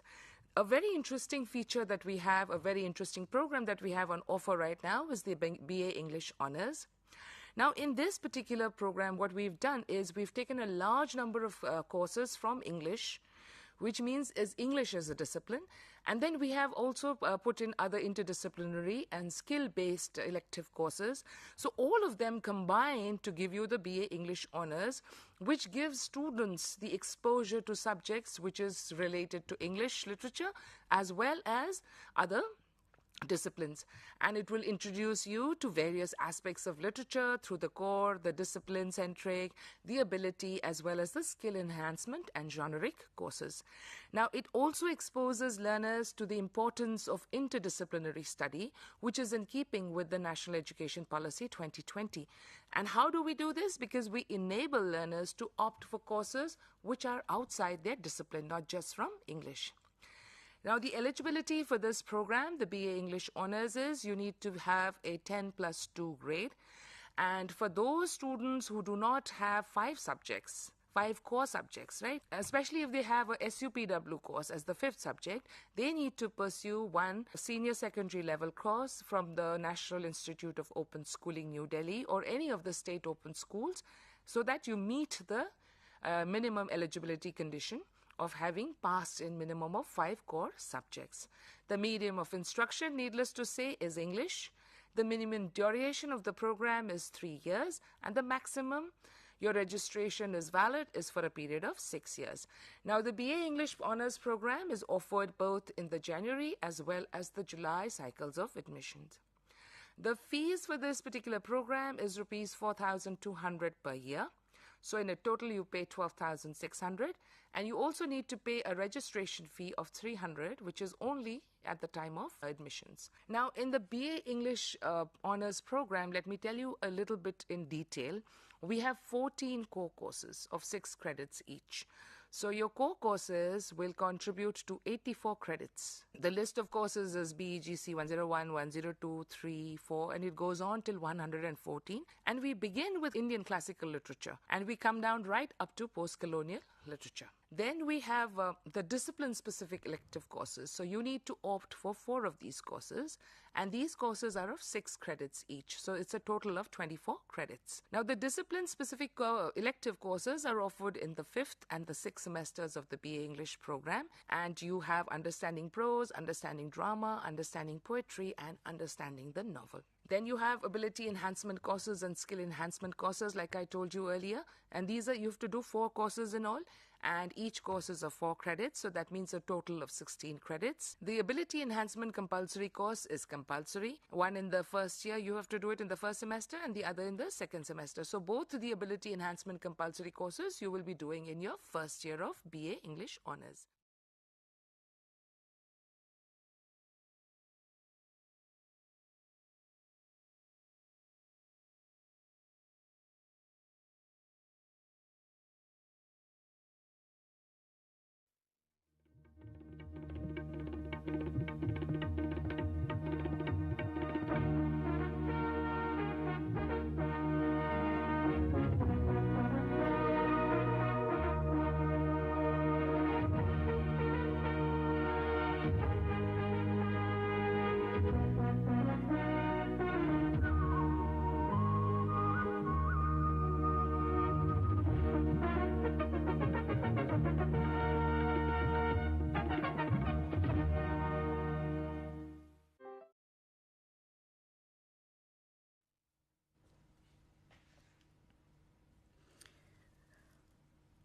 Welcome to another session from the School of Social Sciences, from the Sociology faculty. Today, I'll be talking about Indian civilization and how it has been looked at. We've previously had another lecture on it, and this one is a part 2 of the same lecture. We'll continue where we stopped. Just to take a quick recap, we looked at how India was viewed by various scholars. It's a sort of a comprehensive view of Indian society and culture. And there we looked at some of the approaches that have been adopted by scholars. I won't go into too many details, but just to very quickly say that India has been seen mostly in terms of either some of the traits or essential qualities and so on and so forth. You can find all these details in our course material in BSOG 171. Today's lecture is also part of that course. The course is Indian Society, Images and Realities. So to get back to today's lecture, as I mentioned, it is a continuation of the previous one. And today we will talk about, again, how India has been viewed by scholars. One of the scholars that we rely on heavily, particularly in this lesson, is Bernard Cohen. Bernard Cohen has studied India from both an anthropological and a historical viewpoint, and he has a very comprehensive and a large scale and sense of understanding of Indian civilization. So he, gives various exposés on how India has been looked at. One of the things that we often notice when we want to try and understand Indian culture is that its geography plays a huge part in how the cultural formations have happened, or even the political systems have developed, and how politics, culture intermingle, and they in turn influence the power dynamics, the various social formations, whether including the caste and jati systems and so on and so forth. So let's begin this lecture with what Bernard Cohen has described in terms of the geographies. So the geography of India, according to Bernard Cohen, can be easily seen in terms of 3 important geographical areas or zones: the perennial or nuclear zones, the root zones, the zones of relative isolation. We'll have a quick overview of some of these zones. The perennial or nuclear zones, according to him, are basically the fertile river basins, plains and deltas. And if you look at the map of India, you will see that the biggest concentration of human population is around rivers and the plains. So that's why you'll find that the Ganga, Yamuna, Doab region, the Satluj, Yamuna, Doab region, deltaic regions in the south are all been fertile grounds for human civilization.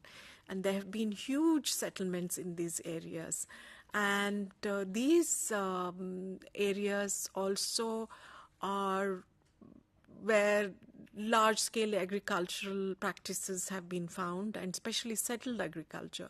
When we say settled agriculture, we mean, a very organized kind of farming, which is different from foraging or even hunting.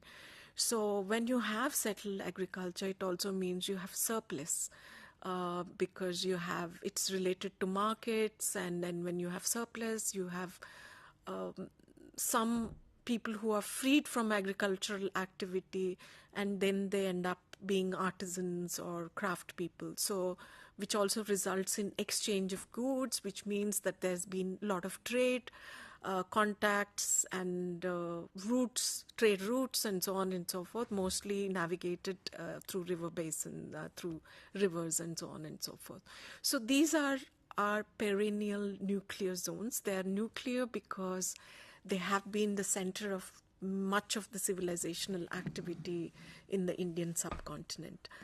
The next zone that Kohn talks about is as I mentioned, the Satluj, Yamuna, Doab. Just to recap what I said, you can have a look at the slide. These are some of the areas that are found in North India, the Delta, the Plains, and the Doab regions. And then in South India, you have the Godavari River Delta, the Krishna Delta, and the Kaveri and the Pennar. You also, of course, have many empires and dynasties which are located in some of these places. The Cholas, Pandyas, all of them concentrated on these areas. Now, the second zone that Kohn talks about is the root zone. Now, simply said, the root zones are basically the zones which act as roots between dynasties, empires, political entities, and also they become the roots for invaders and migrations and so on and so forth. So a typical example that is given is the Malwa region, which is the southwestern Rajasthan, or what we present say Rajasthan, which actually becomes the passage between North India and western coast and the Deccan. And once you move into the Deccan, then it also becomes a passage for further south. And what is often found about the root zones, and because you don't have settled agriculture, and also these are contact zones, because there is a passage. Because of this, you'll find that these root zones tend to have not a very distinct culture, and they can be an amalgamation of many influences, not necessarily very long-standing. So this is a characteristic, and in the Indian context, in geographical context, they would be in the semi-arid regions, which also were the sort of natural boundaries between some of these geographical areas. Maybe not as high natural boundary as the Himalayas in the north, or the sea which separates many places from other places. So these are the areas which we will, as I progress with this lecture, you will see how they influence some of the way culture has got formed. And as I mentioned, they have no persistent political tradition and so on. The zones of relative isolation. This is the third particular zone that Bernard Cohen talks about. Now, the zones of relative isolation are relatively inaccessible and geographically less conducive areas for human settlement. Ladakh, for instance, is not only icy cold but relatively cut off from many other places due to its high mountain ranges. And because of the weather conditions and the inability to grow many things, particularly Ladakh doesn't have enough rainfall, so it is dry desert. That is one more reason why it doesn't find too much of settlement. Of course, in the modern context, these zones do not exist exactly the way Conrad has described them. There is accessibility now because we've made roads. Recently, I think one big tunnel was being made from Manali side, and so on and so forth. So they're not as inaccessible as they used to be, relatively speaking. But when in comparison to the plains of north or central areas, or even the deltaic regions, you'd find that they're relatively more inaccessible. So there are many such regions. Very quickly, the Gilgit in Jammu and Kashmir, for instance, the border zones around Nepal, such as the ones adjacent to Bhutan, parts of Sikkim, then the areas where Brahmaputra river enters Assam, plains, because these are also dense forest areas. Not only are geographical features such as mountains come in the way, but dense forestry, rivers can also become a case why isolation happens. So there are many such tracts in northeast India where it's highly forested. These are tropical forest, so which becomes even more dense. So regions between India and Burma, for instance, very densely forested. Then you have some of the very stark desert regions where nothing grows. There are no water bodies, so they're also relatively isolated. Like I said earlier, not all of them are completely isolated, but in comparison to the plains and other regions, they are relatively isolated. So these are the three geographical zones. Now, they do influence how India's political systems were formed. If you look at Indian history, for instance, you realize that most of states which were formed, including your Harappan civilization, revolved around river basins and around the river. So Indus Valley is a reason why we call it Indus Valley, because it was near the Indus River. Now, when we look at the structure and culture of India, we find that both religion, economy, and other areas of human society played a significant part in shaping our social and cultural life. Myths, religion, and also social formations combined together, and we continue to be informed by many of these ancient histories through our colonial history to now post-colonial social systems and social formations and dynamics of power and so on and so forth. The mythic and religious are intertwined with the politics and myths such as of the sacred kinship, and these are often justified or invoked to present political hierarchies and relationships. Many of the dynasties, for instance, just to give you an example, if you look at some of the Rajput dynasties, you will realize that they all have a sort of a lineage system or clans. You must have heard of, even in the Mahabharata, we often hear of the various vanshas. Vanshas are also literally can be translated as families. So you have Surya Vansh and the Chandra Vansh, and then you also have Agni Vansh. So, for instance, the Rajputs always trace their lineage to some of these Vanshs. And for instance, several of the Rajput clans, the feudatories which came out of, let's say, the Gujar Parihara Gujar Empire or dynastic political entity disintegrated, and the offshoots or the feudatories that came out from that particular political entity all claimed a certain lineage, which is called the fire, Agnivanshis. And the mythical origins of this is that a mythical entity was born out of a sacrificial fire in Mount Abu, and out of which they all claim their ancestry.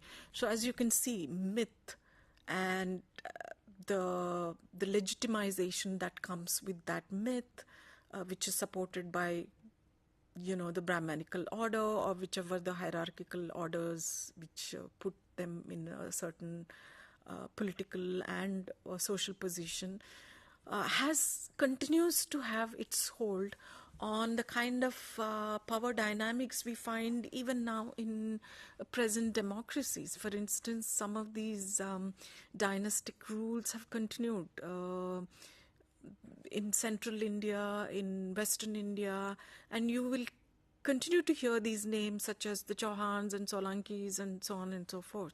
So you can see how history, mythology, regions, geography, and they all combined together to kind of give this complex social structure to Indian society.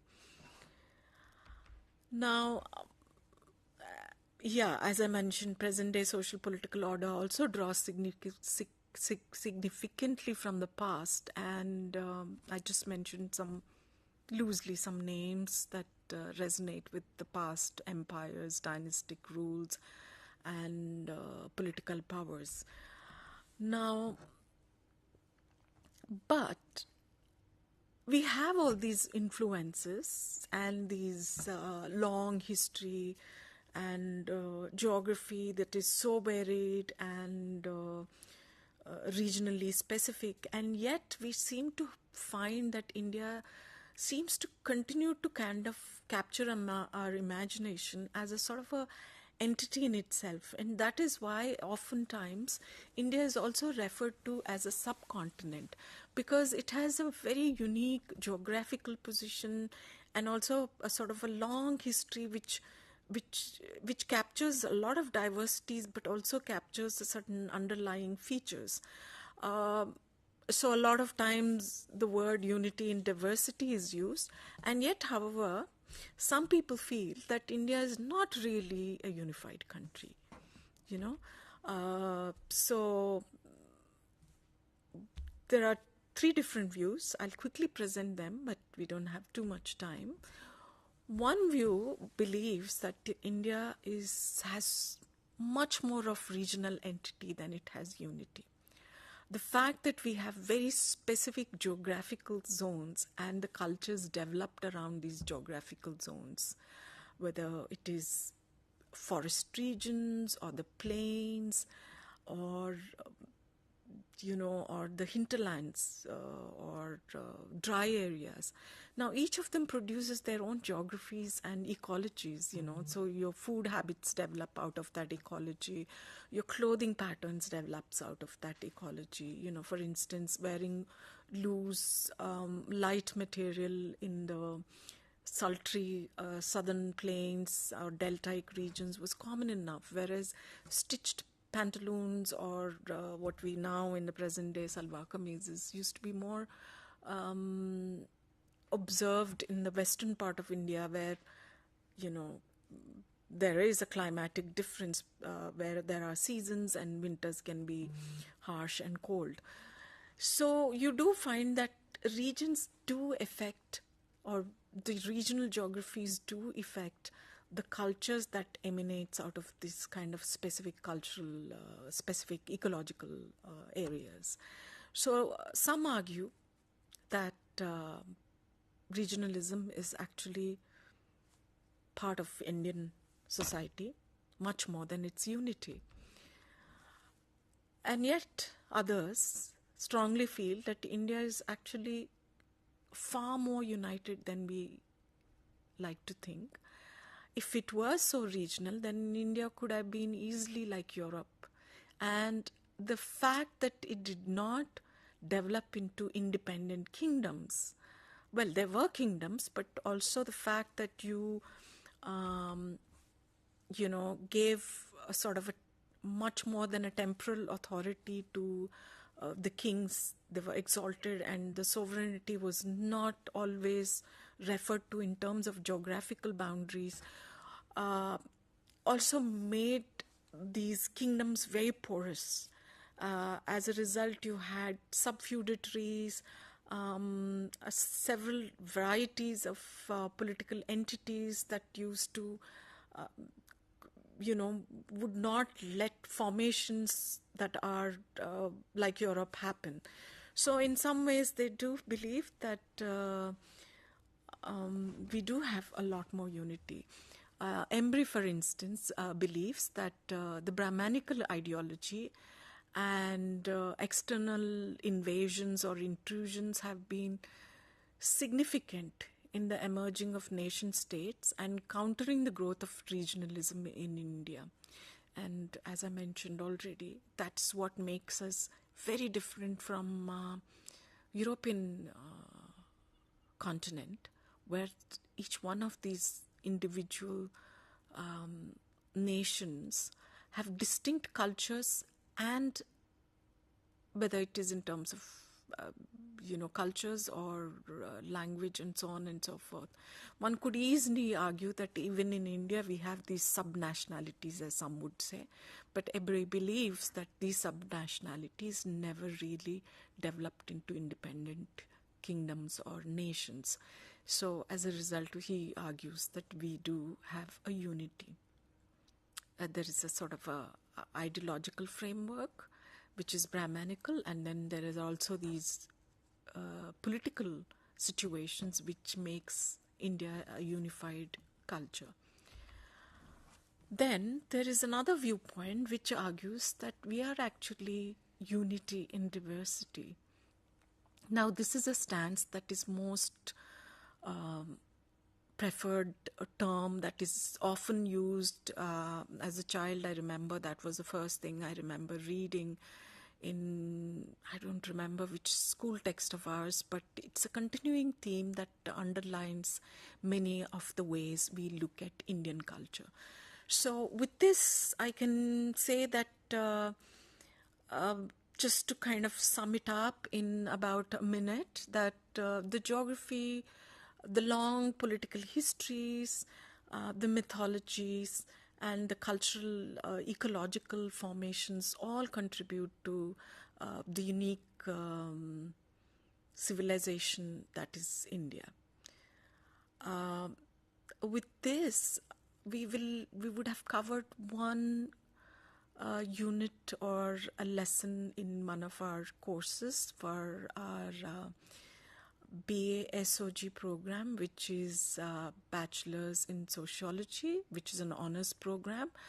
BSOG 171 is also a generic elective, so all our students who are opted for this course should hopefully benefit from this lecture. Thank you so much.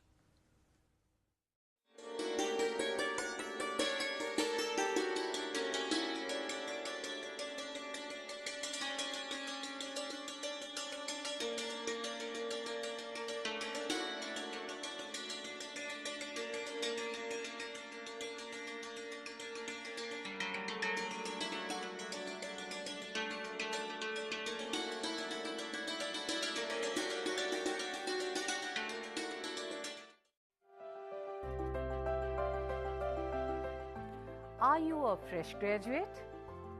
Do you want to fulfill your educational aspiration by pursuing higher education in various interdisciplinary and multidisciplinary areas like environmental science, environment and occupational health, philosophy, sustainability science, folklore and culture studies? If yes, the School of Interdisciplinary and Transdisciplinary Studies offers various programs like Master's Program, Graduate Program, Postgraduate Diploma, Certificate and Appreciation Program. The school offers 5 Master's Program. Master of Science, Environmental Science.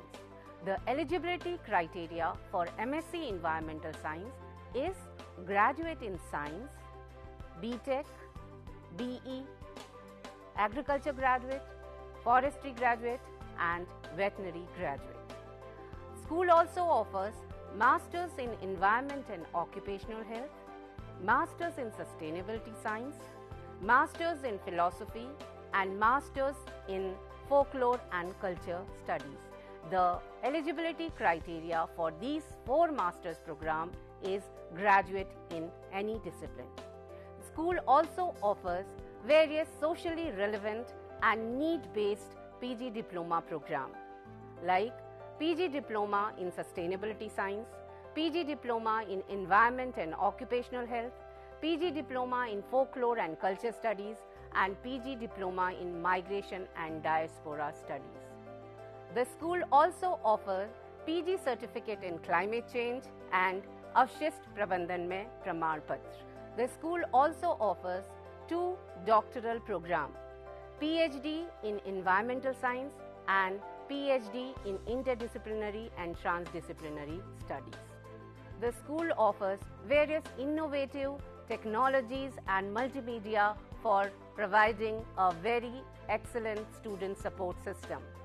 The study material is of high quality. The learner support is provided through Gyan Darshan, Gyan Vani, IRC, Swayam Prabha and Swayam channel of Ignou. For more detail, please log in to Ignou website. For online admission in these programs, visit school site and also the Samarth online education portal of Ignou. So please join these programs and fulfill your educational aspiration.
Welcome viewers, and today's talk is about the introduction to groundwater, and this relates to the course BGY-CT 131 of Geology BSCG program, and myself and Professor Baskar from School of Sciences are here to talk about this program or on the topic Introduction to Groundwater. So groundwater, before going to the groundwater, and our planet Earth is known as the water planet, and in this planet we have only the 3% of fresh water. In this fresh water, the groundwater accounts to only 95% of the total fresh water available. After the total groundwater which is being extracted, it is mostly 89% is used for irrigation, 9% for domestic purposes, 2% for industrial usage. And in this also, for the domestic usage, we have the water usage 81% in the rural areas and 50% in the urban areas. And about the over extraction of the groundwater, there is possibility that by 2025 there will be the scarcity of groundwater, and 1/3 of the population will be suffering because of this groundwater shortage. So coming to the topic about the groundwater, today's topic about the groundwater. What is groundwater? Groundwater is nothing but is the water which is formed when rainwater infiltrates to the ground and moves downwards into spaces and cracks in the rocks below the ground surface. So important aspect of this groundwater is the water table, because everyone says that the water table has gone down. So water table refers to the upper limit of surface of groundwater. So next is the important topic, that is about the characterizing the aquifer characteristics. It is terminology related, and for this Professor Baskar sir will be telling about this. Thank you, Prashanth ji, for giving the introduction. And there are two terms which we have to remember. One is the porosity and second is the permeability. Porosity refers to the number of pores per unit volume. It is the pores, it's given in percentage. And permeability means how fast it moves through the pores. There can be a rock which is porous but not permeable. Now I will show you the diagram. If you see this slide, there are three categories. One is no pore spaces. It is non-porous and non-permeable. Second one, you can see it is porous but non-permeable. And third one is porous and permeable. Simple example you can take of clay. Clay can be porous but the permeability is very low. If you take the sandstone, it can be porous as well as permeable.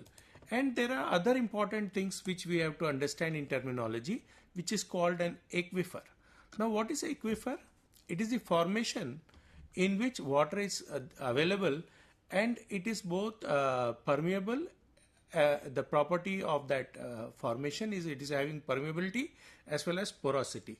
And when we talk of the term aquiclude, it means that cannot transmit water through it. And if you say the term aquifuge, that means it cannot totally transmit the water, neither porosity nor permeability, nothing, it blocks everything. So what are the different aquifer types? One is it is called unconfined and second is called confined. What is the difference between the two? In the case of unconfined, it is the upper limit of that water body is not having an impervious layer. Confined means both top and bottom of that flowing groundwater has the impervious layer. So the confined one is bounded by impervious or semi-impervious layer, whereas unconfined one is not having the upper part having confined. Bottom one is having the impervious layer, that is called water table aquifer or phreatic aquifer.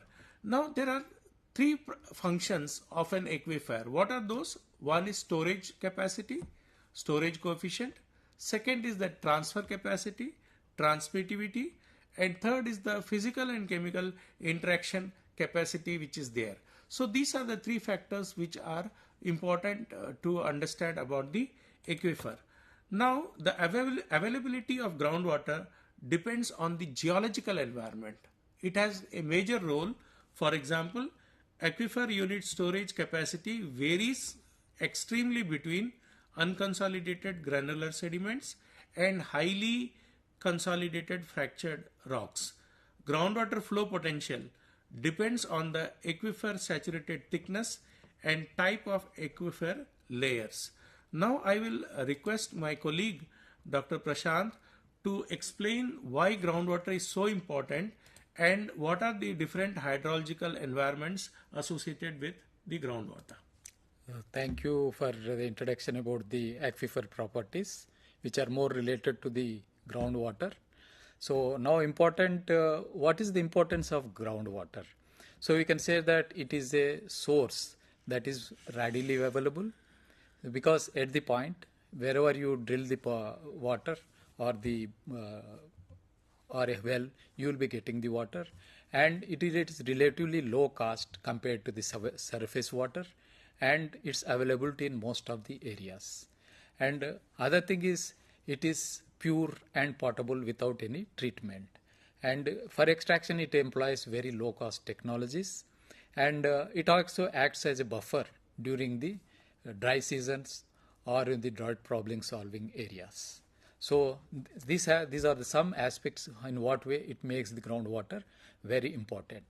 So when you see about the different hydrological environments where the groundwater occurs, so just as the plants or the animals which say different environments, hydrogeological environment is also different, where the water, the holding or the occurrence of groundwater differs in different areas. In some regions there will be more water, and in some areas it will be less water. If you see this hydrogeological environment, we can see that the ancient crystalline and metamorphic rocks are the environments where it is highly fractured. Rocks are very highly fractured or weathered, and its permeability, the capacity or the permeability and storage capacity are low. And coming to the prospective zones of groundwater in these environments, the fractures at the base of the deep weathered zone and the vertical fracture zones are the suitable areas for occurrence of this groundwater, or the water holding capacity, aquifers we can call it as. And coming to the consolidated sediments, that is the other environment of this. Consolidated sediment aquifers, these are the large groundwater storage and major regional extension different aquifers. And in this also we have the different types of aquifers based on the types of rock formations, like sandstone related rich rocks, or mudstone, or the limestones. So in this sandstone related rocks environment, they are moderate to high potential yielding capacity of groundwater, that is between 1 to 20 liters per second. And next is the mudstone and shale, and it is occurs in the fractured or interwet between the sandstone layers. This mudstone occurs, and its potential is very low, that is between 0 to 0.5 liters per second. Coming to the high yielding environment of this consolidated sediment formation, that is limestone. Here they exhibit the slightly soluble in solubility in rainwater, and fractures can form crust. Topography relates to it, as they are enlarged to develop conduits and fracture systems, where we can say that it is having the high potential zones for occurrence of the groundwater, maybe like potential for moderate to high occurrence between 1 to 100 liters per second. So this is the capacity. And the other thing is the unconsolidated sedimentary aquifers, and these are generally the loose material, that is where the groundwater stores and is transmitted through pore space, and typically there is also a massive storage capacity for this, and it generally they have a large regional conclave of occurrence. We can say that they are the major alluvial and coastal basins where this unconsolidated sedimentary aquifer environment are present. In this also we have the divisions like major alluvial and coastal basins, small riverside deposits, and also we have the valley deposits that generally occur between the mountain regions. In this major alluvial and coastal basins, you have the high potential, that is 1 to 40 liters per second their yield is, and in this you have the major sand and gravel which are being targeted for groundwater in this type of aquifers. And comparing with this, we have the very less occurrence in this unconsolidated sedimentary aquifer environments, that is the small riverside deposits, where their yield is between 1 to 20 liter per second, and they have a moderate potential yield. And example we can say that of the sand gravel deposited targeted in the coastal dune areas. And the other important deposit of this unconsolidated sedimentary aquifers is the valley deposits in mountain regions. So in this they have the moderate to low potential, and that is between 1 to 10 liters per second. They have the yielding capacity, and they are the stable areas of sand and gravel as or interesting targets, or when you look for the groundwater in these areas, we have to target the sand and gravel areas in it. So this is about the importance of the different formations, and now how the groundwater flows will be given explanation regarding this will be given by Professor Baskar, sir. Thank you, Prashanth, for explaining the different hydrological environments. Learners, by now you must be clear that porosity and permeability are important factors, and through the pore spaces groundwater moves through the fractures or the pore spaces. Now from where does it go? From the recharge zone to the discharge zone. Recharge zone is normally in the upland areas, and discharge zones are the spring, coastal areas, base flows, wetlands, etc.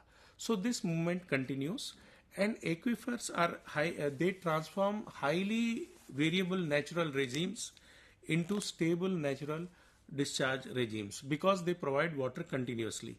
Then it also results in groundwater residence times. If you see that the groundwater, once it is inside, it can take decades because of the slow movement. It can take decades or even thousands of years or centuries to even millennia to come out. So that is why we have the concept of fossil groundwater. And residence time of a groundwater will depend on the aquifer, on the geological formations that bear it. If you see the diagram on the screen, you can see that there are three cycles in this. One is water getting from the recharge area in decades to the discharge area, another coming in centuries, and another coming in millennia. And why these are occurring? It depends on the geological formations. And aquiclude and aquitard are the layers which block the movement of the water. And this is example you can see. One is of a semi-confined aquifer and second is unconfined aquifer. Now also it is important to assess the groundwater resources. How do we assess the groundwater resources? Observation of groundwater wells. Then we do the pumping test to understand the properties of the aquifers. Then hydrological investigations to build the concept about groundwater resource. Geophysical surveys to know where to site the or locate the bore wells where it has to be dug. Groundwater budgeting and modeling for accurate prediction. And groundwater quality also needs to be assessed to protect groundwater resources. Now I would request my colleague Dr. Prashanth to give an overview of the groundwater situation in India and also the associated environmental issues which are related. Thank you, sir, for your nice description about the assessment of groundwater resources. And coming to the overview of groundwater in India, we can say that we have different, in geological terms, we have different formations like hard rocks and soft rocks, alluvial deposits. So here hard rock aquifers are generally present in the peninsular India, and this covers most part of the India. And their capacity is also very less, groundwater holding capacity. And we also have the alluvial aquifers in the Indo-Gangetic plains and also on the other river basins. And here in this, they are the promising areas where you can get the good yield of groundwater. And as comparing with the total reserves or the resources which are present in India, we have the 1,123 billion cubic meters per year of groundwater which is stored in Indian continent or in India. So out of this we have a very less percentage which can be used, that is around 398 billion cubic meters. So that is the capacity which can be yield. And most of the water which is present that is rechargeable, that is which goes to the ground is from the rainwater, and it accounts around 68%. There are also the other recharge areas or from where the groundwater is being recharged, that is from the other areas like the glacial melts, and these also cause the recharge of the areas. And there are also other some factors about the recharging capacity. And in this, the irrigation by groundwater, the water overall percentage of water which is being given to the ground in India, it is mostly around 61.6%. So in India, the groundwater used for irrigation is around 61.6%, and mostly the groundwater which is being used is from the overexploitation is in different states such as Delhi, Haryana, Punjab and Rajasthan. And these are the states where the usage of groundwater is more and the extraction is also more. So the extracted groundwater, as you can see the percentage as you told before, the irrigation for groundwater is 61%, 0.16%. the extracted groundwater used for different purposes, like for irrigation, domestic usage, and for industrial purposes are used. In the extracted groundwater, that is for irrigation is around 89%, and for domestic uses, for even drinking and other uses, it is in rural areas, it is more comparing with the urban areas. It comes around the 85%. And if you come to the urban areas, the groundwater used for domestic purposes and also for drinking is around 50%. When you come about the more usage of this groundwater, we also think of the sustainable development, because judicious use of groundwater. And if you see here in the map or in this slide, we can see here the percentage of groundwater where the usage has increased after the 1950. That is the starting of the Green Revolution. And if you see this, and it has increased comparing from 1950, it has increased to 2009, and it is being increased. And if you see the usage of surface water, it was more before 1950 and during the 1950, and slowly the usage has been got decreased. And if you can see this graph, you can be showing. So in this also, you can see interestingly, this graph is also showing. And in this also, the increased use of these wells and tube wells. And here we can see the increasing from zero level in 1950-51, and this is also increased to 2000 level, and it is being increased. So this is because the food production has also increased. Simultaneously, there is a decreasing in the usage of this surface water, and the groundwater is more easily extracted, and this can be accounted because of the low cost of this credit can be given to this irrigation equipment, and also subsidies given for the electricity, and also the low power tariffs. So these are the main reasons. So we have to think about the groundwater usage, and if we have to make it use for future generations, or the judicial use, we have to make it use. So next thing is what impacts the groundwater. Generally now we have been talking about the climate change. Climate change is an important phenomenon. It is affecting every aspect in the sphere, and in the same time groundwater is also being affected. And here in groundwater is more resilience to climate change, because it has no direct effect on the groundwater, the climate change, and it also has a good benefits also, because groundwater acts as a buffer during the drought season. Drought season is generally maybe the effect of the climate change mostly. So here another important aspects also, prior to industrialization, groundwater was meagerly extracted and its quality was good. And because of this industrialization, more use of fossil fuels, and they resulted in climate change possibly. And this also has an effect on the groundwater. So also important thing about to discuss here about this, the high temperature because of the climate change, because we have the extremes of temperature conditions, and this reduces the soil moisture and reduces soil aridity, and it relates to the soil erosion and reducing infiltration. So these are some of the implications of this climate change on groundwater. And it also has an implication on the food security. Food security also again before saying about this, we also have an important aspect relating to the climate change and also the sustainable development.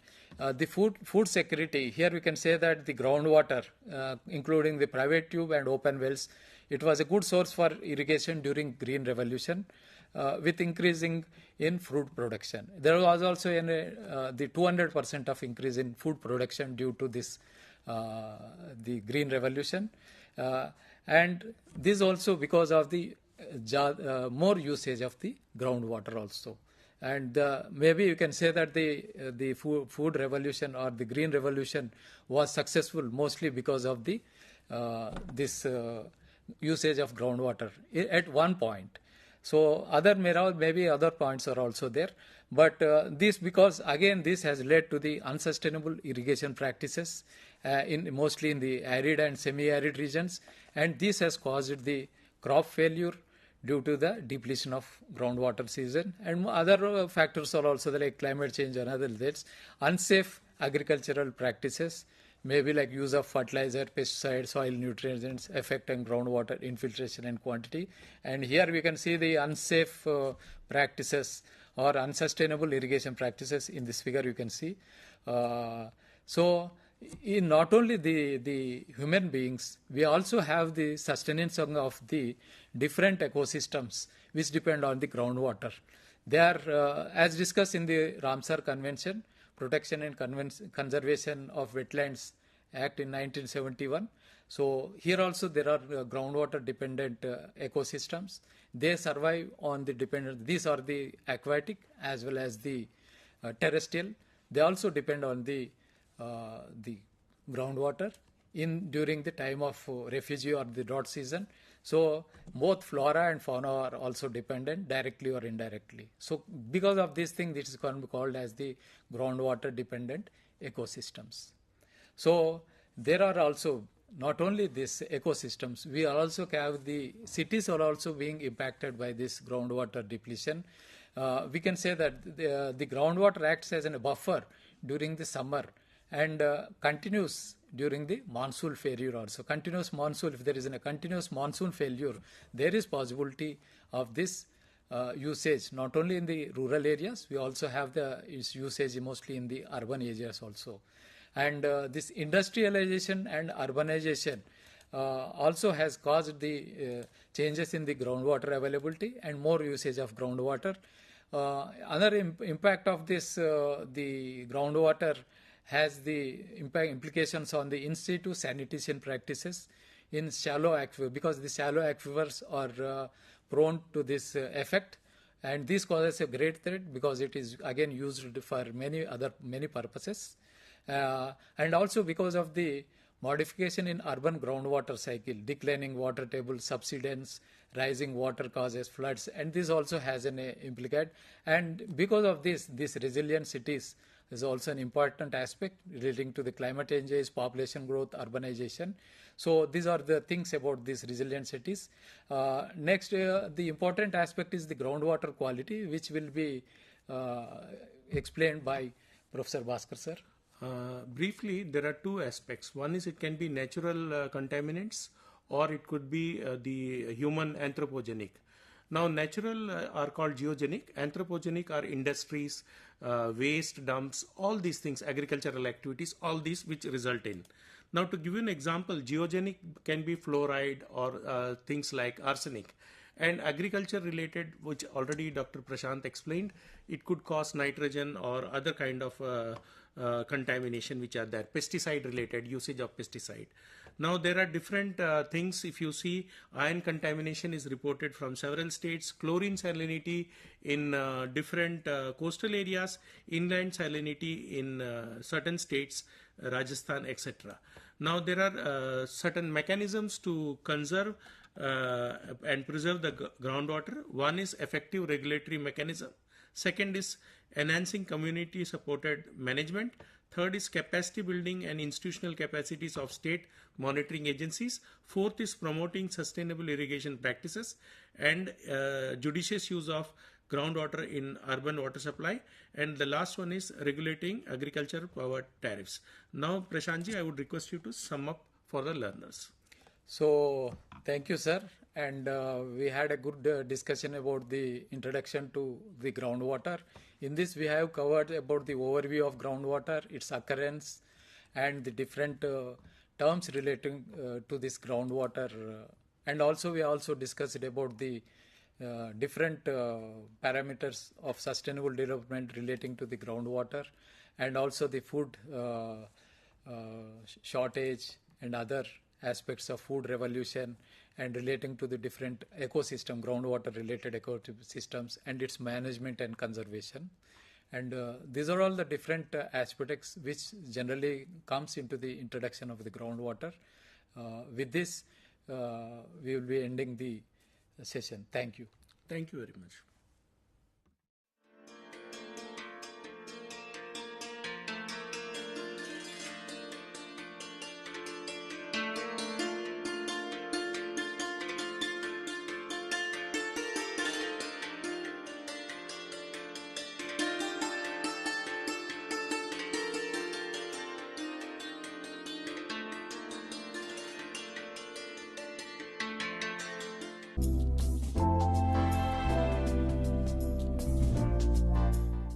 Well, viewers, School of Extension and Development Studies has launched PG Diploma in Extension Development Studies